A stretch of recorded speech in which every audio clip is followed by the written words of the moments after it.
What's up guys, it's that time of the year again where the new iPhone is out and we have different Dbrand skins. We just come in for a quick review. It may sound funny, but I mean, I have no scratches at all just using the skin. So what I want to do now is to get rid of the one I had before. Off. Oh my god, that feels so good. This is the combo I'm going for. Yeah, this is for the iPhone 14 definitely.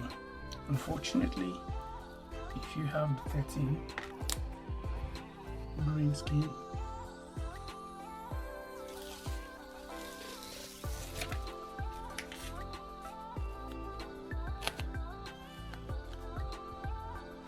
okay.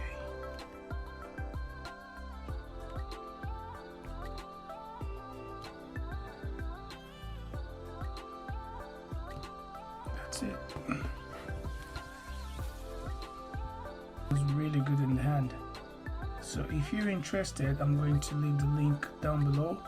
It's crested, my name is crested there. If you can see DKTV, yeah, that's my channel.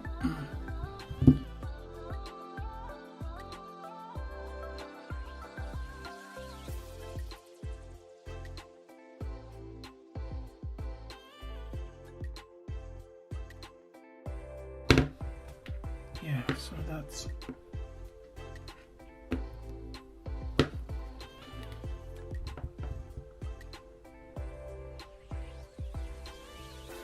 what do you think?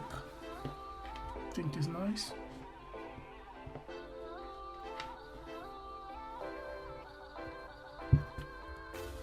So one thing about applying Dbrand skin is if you're applying the original Dbrand skin, you would need heat. You need to apply heat to make it sticky or to make it adhere to your phone.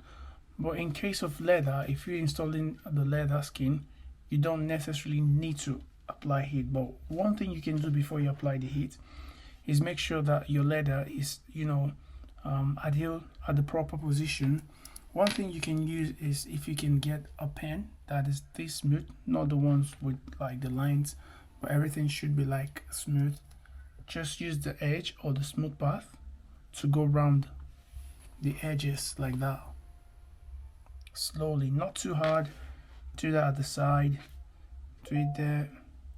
Especially just around the camera. Alright guys? Just do that around the camera. Not too hard again. And that's about it. So now if you like to apply heat, that's totally up to you. But in my position or in my case, I believe that this is really good. So if you watched from my previous video, I did apply heat from electric iron actually, but that was because that was a different material. In terms of leather, I think I'm alright the way it is.